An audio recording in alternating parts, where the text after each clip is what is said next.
This is the Extra Point Podcast. During this podcast, we will dive deeper into our Sunday teaching and share practical next steps for your faith journey. Now, let's kick off the Extra Point.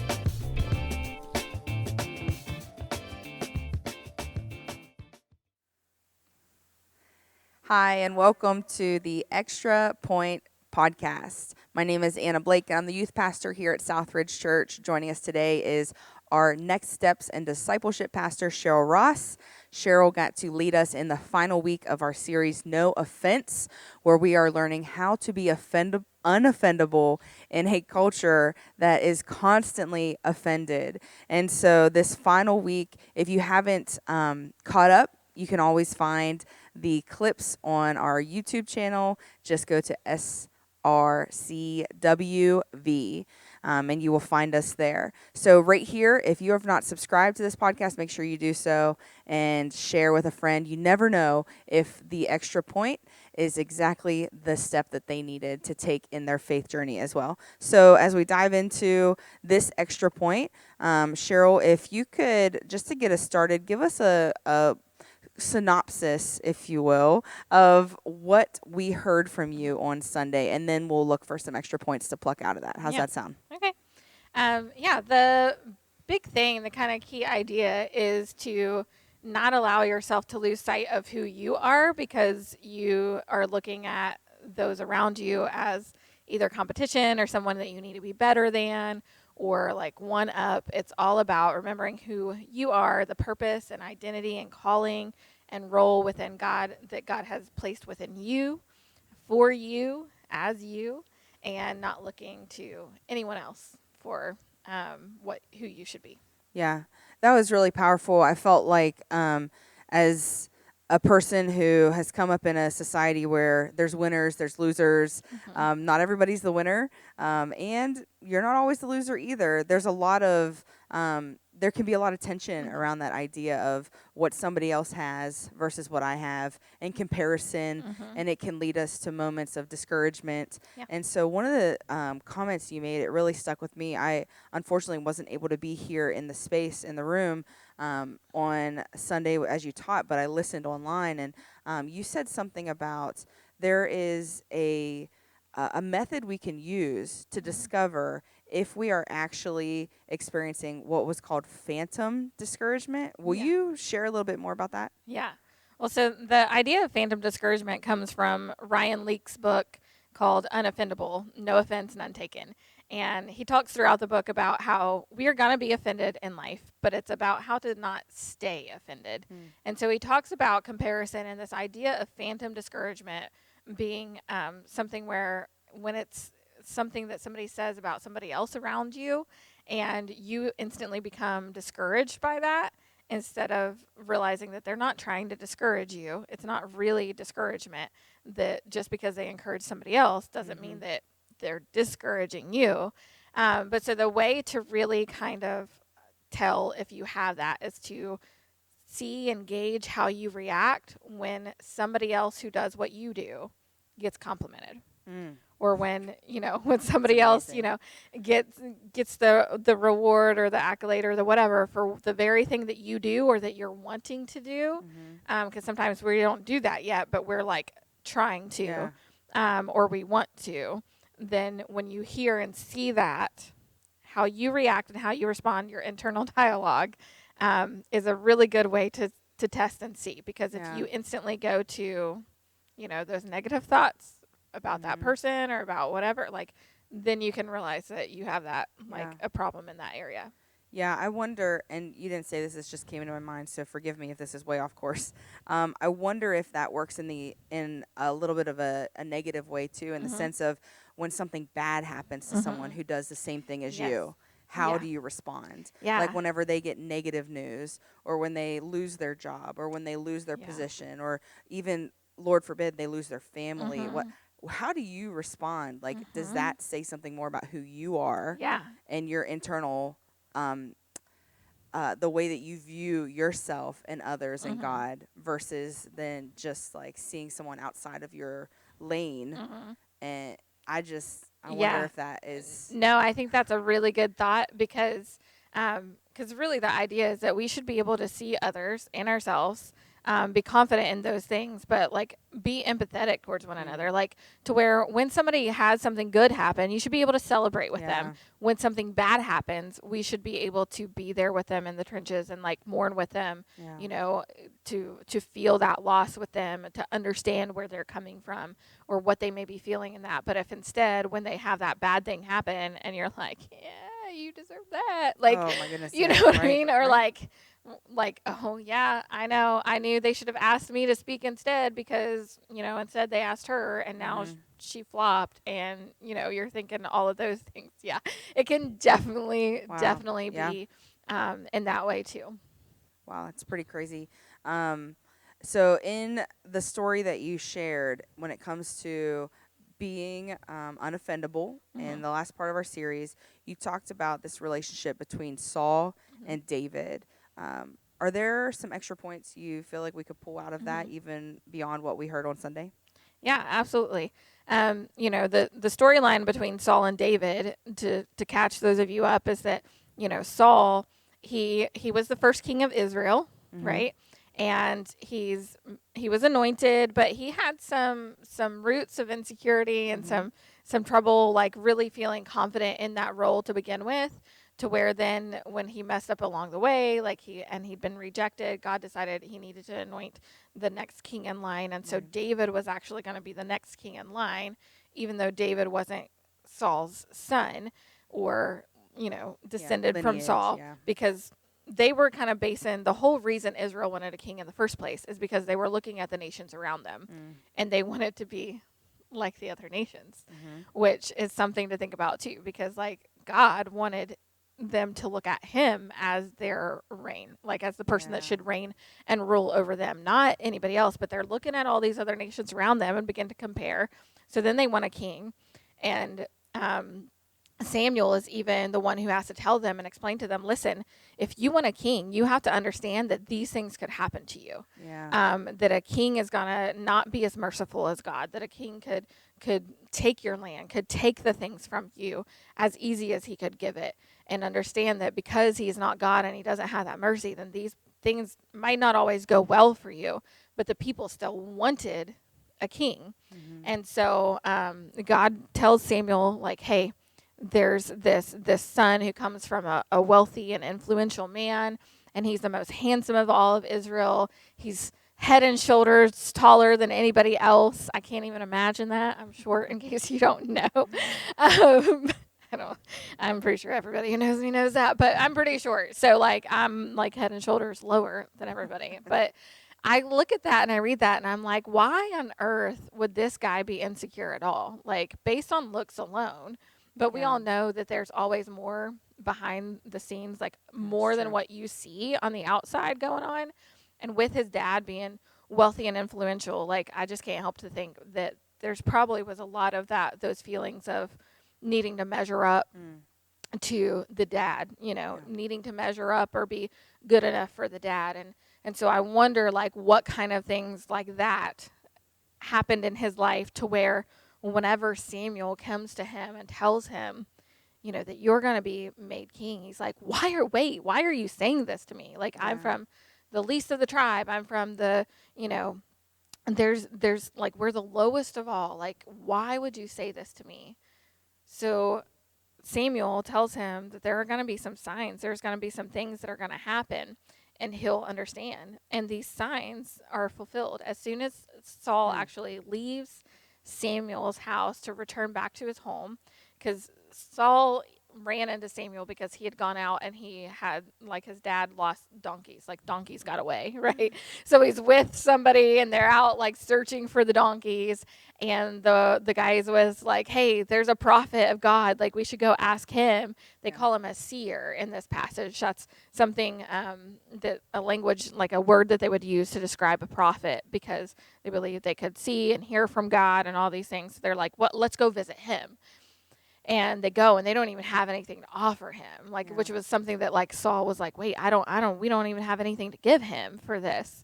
And so they go and he's told all these things. And when he leaves, all of this happens, like every single sign that Samuel says will happen happens. But even with all of that, he still struggles Struggling with with the it to the point where insecurity. he's Yeah. hiding among the baggage. When they come and they cast lots, he's hiding among the baggage, doesn't want to step out, doesn't want to come out and say, hey, yeah, here I am, I'll be king. And I'm sure like there was probably a lot of, they hadn't ever had a king before. Yeah. You know what I Yeah. mean? So like I wanna like talk bad about Saul, but in the same instance, I'm like, they'd never had a king before. And no matter what family pedigree you have or like what wealth you have or whatever, like that is probably pretty daunting to step Yeah. into. Um, but I just find it so interesting that even throughout it, because there are some naysayers that happen after that. Like there are some people that are like, I can't believe Saul was chosen. Like I just can't help but wonder what his character was like, what he was actually like, to think this, because there's this phrase that comes out from where like one of the signs was that he would prophesy, right? And he prophesies and people see him and they're like, what is this? Is even Saul a prophet? Like, and it's this phrase that becomes so popular. It like was used for years and years, like decades. Like, is even Saul a prophet? Like, so was he like the rebel? You know what I mean? The like kid who always did the wrong things, because even within it, it says that God gave him a new heart within this text. And when I studied this with my women's Bible study, I was like, that's really fascinating to me, because it's like this transformation happens within Saul in that moment too. Like it's not just, hey, you're going to become king, but there's some internal work that's happening within him as well. But then when we pick up the storyline where he becomes jealous of David, this guy that he doesn't know, who has helped him defeat this enemy that they have been up against for days, and nobody was brave enough to go up against Goliath, right? Like, but here's David, this young man who comes and helps defeat Goliath, and then they defeat the Philistines. And whenever they're coming back, he becomes angry with David and jealous of him. Well, the people's chant didn't help much. No, probably not. Yelling, yes. Saul killed his thousands, David killed his 10,000s. Yes. That doesn't make you feel too good. Right. And I can't, when you were recounting Saul's early arrival in the scriptures and what we kind of meet him at first, it makes me wonder if those insecurities aren't the exact thing that carries him into his future of rage, anger, hatred, absolutely, offensive behaviors, because that seems to be something that he's had early on, maybe undealt with. Reminds me of the previous week's teachings. Absolutely. Again, if you haven't listened to the previous weeks, this is your chance. Go back and listen, because as long as those root things are there, it's going to be difficult. Not impossible, but very difficult for us to navigate living unoffended. Whenever we get compared to others. Yeah, and absolutely. And this is where like the hiding among the baggage and stuff that I was talking about like comes into play so much, because his problem wasn't with David. His problem was actually with himself. Yeah. Because in the very beginning, he was, not wanting to step into that role that God was calling him to do. But he actually was there, very present with David whenever David stepped into that role. Like David, this young man who's just coming to bring sandwiches to his brothers and, like is a young shepherd boy.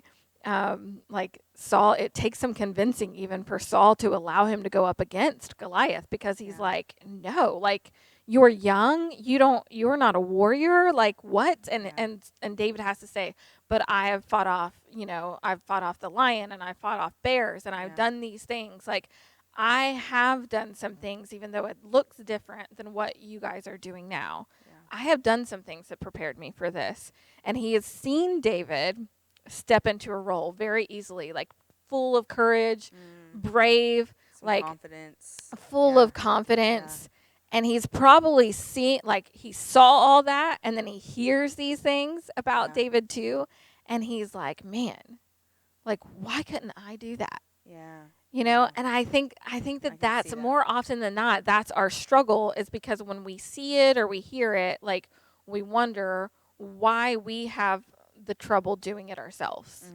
Like, it took me a long time to get up here on a stage and speak. Yeah. Like, when I was children's pastor before, and when I interviewed for the position, the pastor asked me, "Would you ever speak to adults?" And I said, "Nope." He said, "You wouldn't?" And I said, "I mean, if I had to, sure, but like, adults are judgmental. Like, kids can, they may judge you for a moment, but they'll be cool with you in 2 seconds." Like, Yeah. I was like, I really don't want to. Like, I'm much more comfortable with kids. Yeah. And so then for a long time, I felt, when I started feeling like I was supposed to speak to adults, I thought I'd never get the chance, because I was like, I told him I never wanted to, Yeah. And so then when I saw a close friend of mine get asked to speak multiple times in a row, I kept thinking, when are they going to ask me? Yeah. Why couldn't I have just said yes, sure, at some point? Maybe not right now, but at some point. Like, why did I phrase it the way, nope, Yeah. never, I don't ever want to, And so my problem was never with, like, my friend. Right. Like, in that moment, it wasn't her. It wasn't even the people who were asking her. It was the fact that I was frustrated with myself, that I hadn't said, hey, I'm feeling like maybe I'm supposed to speak to adults. I know I told you that I never wanted to, but maybe I'm actually supposed to do this. I think God's calling me to do something different, or to step into that next thing for me. And so I was frustrated with myself more than anybody else. Yeah. Man, that's so good. I think that this series as a whole has been so challenging, because even as we've been going through this series, I've been meeting with our group at our home, and just talking even with other folks. And this is tough. This is not easy work. It's not easy to live unoffended. And it takes a real check in our spirit to say, am I actually keeping my focus on God? Because the more that we see who God is, the more we can see who we are and who others are. And I think that that might be part of the situation there with David and Samuel. I felt like David had at the time an accurate view of himself from God. Yeah. And was able to step into those things without thinking he was offending anybody or Right. hurting anyone in any way, where it looks like as if Saul did not see himself the way God saw him, and that caused some struggle within his own spirit.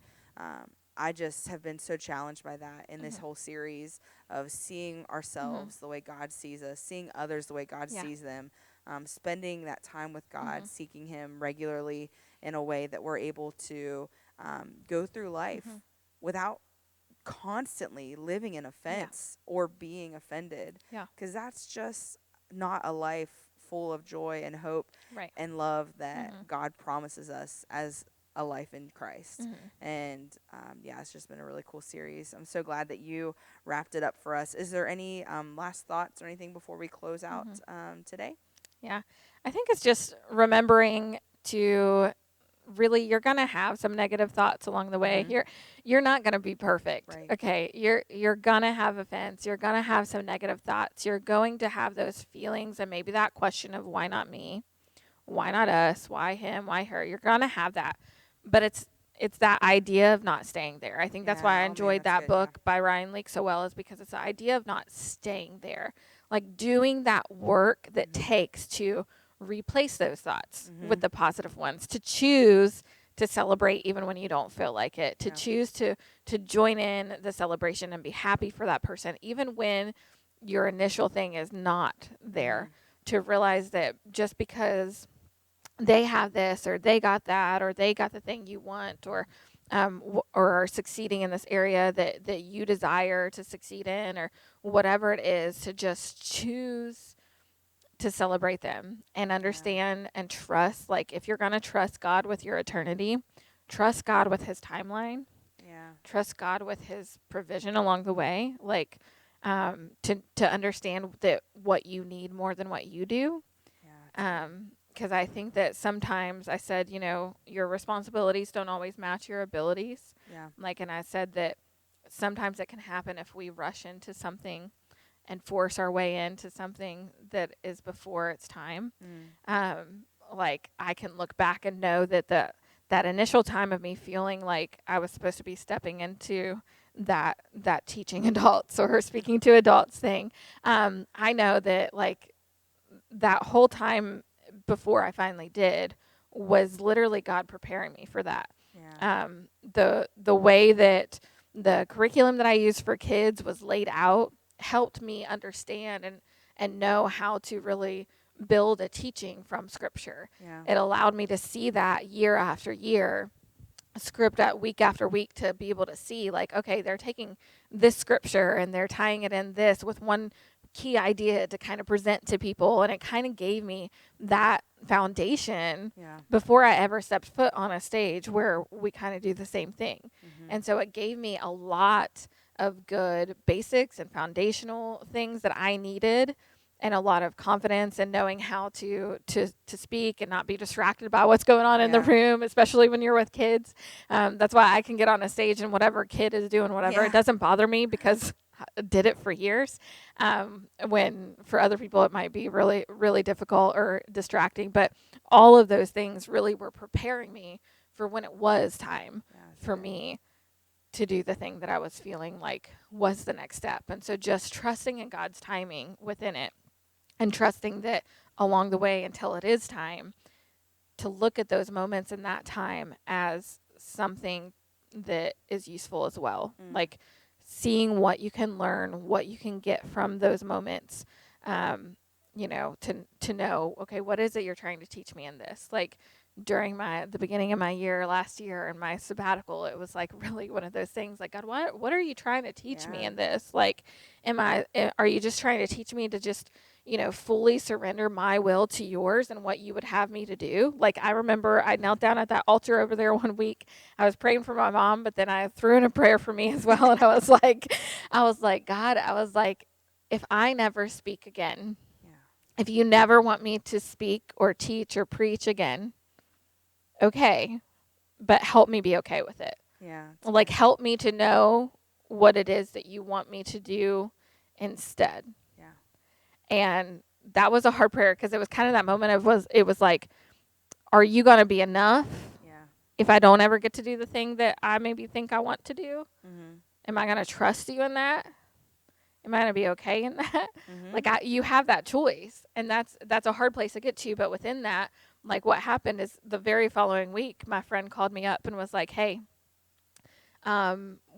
I'm going to need you to speak at this event next year. I'm like, okay. And I'm thinking, a year, you know, but it was one of those moments that it was just God kind of confirming again, hey, I have opportunities for you. I have moments that are for you specifically.